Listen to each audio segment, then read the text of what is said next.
नमस्कार दोस्तों। आज के इस दिलचस्प विश्लेषण में बहुत बहुत स्वागत है। आज हम जिस विषय पर बात करने वाले हैं ना, वो सिर्फ पढ़ाई के तरीके को नहीं, बल्कि चीज़ों को सीखने और याद रखने के पूरे नज़रिए को हमेशा के लिए बदल कर रख देगा। अक्सर हमें लगता है कि हम बहुत मेहनत कर रहे हैं, घंटों किताबों में सिर खपा रहे हैं, लेकिन क्या सच में हमारी दिमागी क्षमता का सही इस्तेमाल हो रहा है? आज की ये चर्चा इसी सबसे बड़े रहस्य से पर्दा उठाने वाली है। तो चलिए बिना किसी देरी के इस रोमांचक सफर की शुरुआत करते हैं। चलिए शुरुआत एक बहुत ही सीधे और चुभने वाले सवाल से करते हैं। एक बात बताइए, जब भी हम कोई 3 घंटे की फिल्म देखते हैं या कोई नॉवल पढ़ते हैं, तो उस कहानी का एक एक डायलॉग, एक एक किरदार हमें पूरी तरह से कैसे याद रहता है ना? कमाल की बात। लेकिन वहीं जब पढ़ाई की कोई किताब उठाई जाती है तो कुछ ही घंटों में सब कुछ दिमाग से गायब हो जाता है। आखिर ऐसा होता क्यों है? क्या हमारे दिमाग में कोई खराबी है? जी नहीं, खराबी दिमाग में नहीं है, बल्कि उस तरीके में है जिसे हमने पढ़ाई मान लिया है। तो चलिए इसकी गहराई में चलते हैं। ये जानकर शायद बहुत हैरानी होगी कि लगभग 98% छात्र एक बहुत बड़ी गलत फहमी का शिकार हैं। अक्सर ये मान लिया जाता है कि किताब के पन्नों पर पेन या हाइलाइटर चलाना या फिर बस लाइनों को अंडरलाइन करना ही असल पढ़ाई है। पूरी किताब को अलग अलग रंगों से रंग दिया जाता है और सोचा जाता है कि भाई आज तो बहुत मेहनत कर ली। लेकिन कड़वी सच्चाई ये है कि ये सिर्फ पढ़ाई का एक भ्रम है। असल में दिमाग के अंदर उस जानकारी का एक छोटा सा अंश भी नहीं गया होता। सच कहें तो ये बस खुद को धोखा देना है। तो फिर सवाल उठा है कि सही तरीका क्या है? इसका जवाब छिपा है आत्मनिरीक्षण में, जिसे सेल्फ इंट्रोस्पेक्शन भी कहा जाता है। लेकिन ध्यान दीजिए, यहां आत्मनिरीक्षण का मतलब सिर्फ अपनी गलतियां ढूंढना नहीं है। इसका असली मतलब है अपनी उस आंतरिक क्षमता को, उस दिमागी ताकत को पहचानना और समझना जो अभी कहीं सोई हुई है। यह देखना होगा कि मौजूदा क्षमता कितनी है और उसे सक्रिय रूप से कैसे बढ़ाया जाए। यह हाइलाइटर से पन्ने रंगने का खेल नहीं है, बल्कि यह दिमाग के क्षितिज को सच में चौड़ा करने के बारे में है। इस पूरी बात को समझने के एक बहुत ही बेहतरीन उदाहरण लेते हैं। जरा शारीरिक पेट और मानसिक पेट की तुलना करके देखिए। जिस तरह शरीर के पेट का एक मुख्य काम होता है खाने को पचाना, बिल्कुल उसी तरह हमारे दिमाग का भी एक पेट होता है जिसका काम है जानकारी या नॉलेज को पचाना। अब खुद ही सोचिए, अगर बिना चबाए और बिना थोड़ा समय दिए सिर्फ खाना निगला जाए तो क्या शरीर उसे पचा पाएगा? बिल्कुल नहीं। और ठीक यही बात दिमाग पर भी पूरी तरह लागू होती है। आइए इस पाचन की समस्या को थोड़ा और खुलकर समझते हैं। मान लीजिए किसी इंसान के पेट की सामान्य क्षमता रोजाना 4 रोटी खाने की है। अब एक दिन किसी बात पर जोश में आकर उसने एक साथ 15 रोटियां खा लीं, तो क्या होगा? जाहिर सी बात है, गंभीर अपच या इंडाइजेशन हो जाएगा, हालत खराब हो जाएगी। और मजे की बात देखिए, ठीक यही छात्रों के साथ भी होता है। जब किसी नए कोर्स की तैयारी शुरू होती है ना, तो पहले दिन इतना ज्यादा एक्साइटमेंट होता है कि कोई भी सीधे 10 घंटे पढ़ने बैठ जाता है। ये भूल जाते हैं कि दिमागी पेट की अभी इतनी क्षमता बनी ही नहीं है। ये बिना हजम किए ज्ञान को बस जबरदस्ती निगलने की कोशिश है। अब यहां जो बात सबसे ज्यादा दिलचस्प है वो ये है कि आखिर ये गलती बार बार होती क्यों है। असल में होता क्या है कि जब जरूरत से ज्यादा खा लिया जाता है तो शारीरिक पेट फूल जाता है, वो साफ साफ दिखाई देता है और दर्द भी महसूस होता है। लेकिन दिमागी क्षमता या कहें मानसिक पेट पूरी तरह से अदृश्य है। वो बाहर से दिखाई नहीं पड़ता, और क्योंकि ये दिखाई नहीं देता, अक्सर इसका गलत अनुमान लगा लिया जाता है। ऐसा लगता है कि बस एक ही दिन में दुनिया भर का सारा ज्ञान हजम हो जाएगा। और सच कहूं तो यहीं पर सबसे बड़ी मात खाई जाती है। तो फिर इस दिमागी क्षमता को कैसे बनाया जाए? इसे एक जॉगिंग एनालॉजी या दौड़ने के उदाहरण से बहुत अच्छे से समझा जा सकता है। जरा सोचिए, अगर किसी को लंबी मैराथन दौड़नी हो तो क्या वो पहले ही दिन 25 किलोमीटर दौड़ने निकल जाएगा? बिल्कुल नहीं। शुरुआत में पहले दिन सिर्फ 2 किलोमीटर की दौड़ लगाई जाती है।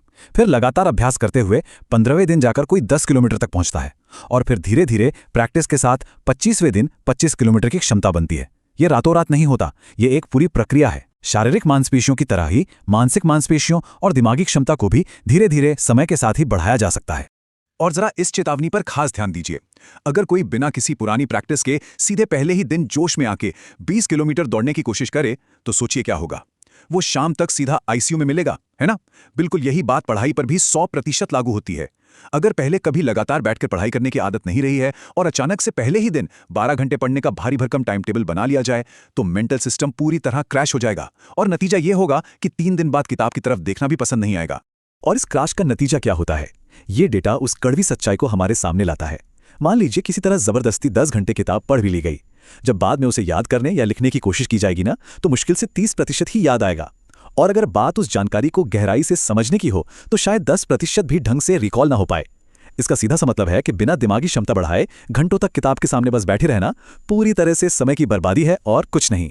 तो चलिए, अब तक इस समस्या को बहुत ही अच्छी तरह से समझ लिया गया है। यह बिल्कुल साफ हो गया है कि सिर्फ अंडरलाइन करना पढ़ाई नहीं है, और क्षमता को कोई जादू की छड़ी घुमाकर रातों रात नहीं बढ़ाया जा सकता।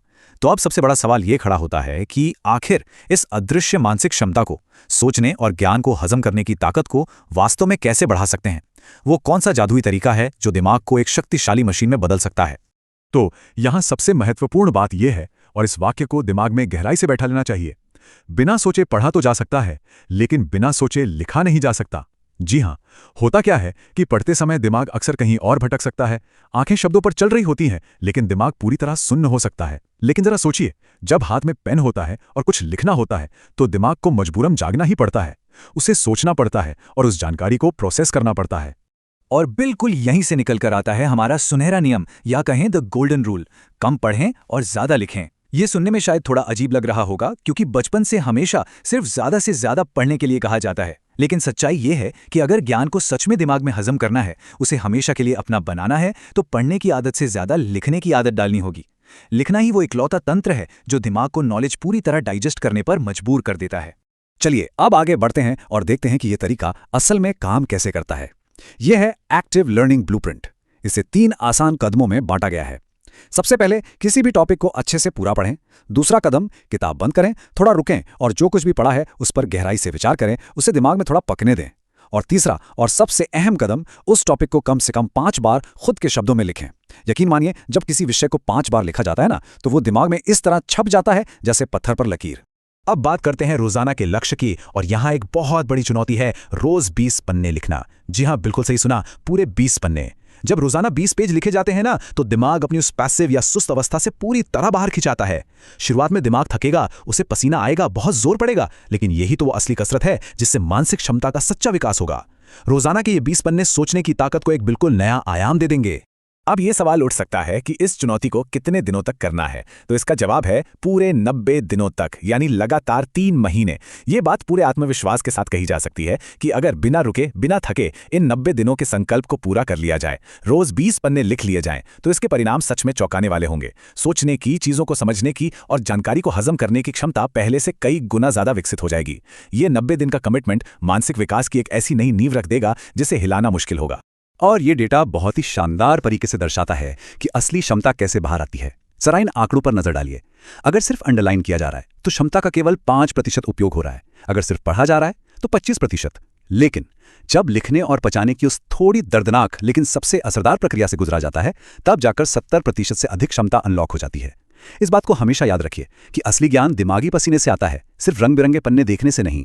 तो इस पूरी चर्चा के अंत में खुद से पूरी ईमानदारी के साथ ये सवाल पूछना बहुत जरूरी है कि क्या अब तक सिर्फ किताबों के पन्नों को अलग अलग रंगों से अंडरलाइन किया जा रहा था, या सच में सक्रिय रूप से उस आंतरिक दिमागी क्षमता का निर्माण किया जा रहा था? इसका फैसला स्वयं करना है। इस पढ़ाई के भ्रम में जीना छोड़िए, आज ये खाली कॉपी और पेन उठाइए और मानसिक क्षमता को सच में बढ़ाना शुरू कीजिए। उम्मीद है कि आज का ये विश्लेषण आंखें खोलने वाला रहा होगा। सीखते रहिए, लिखते रहिए और हमेशा आगे बढ़ते रहिए।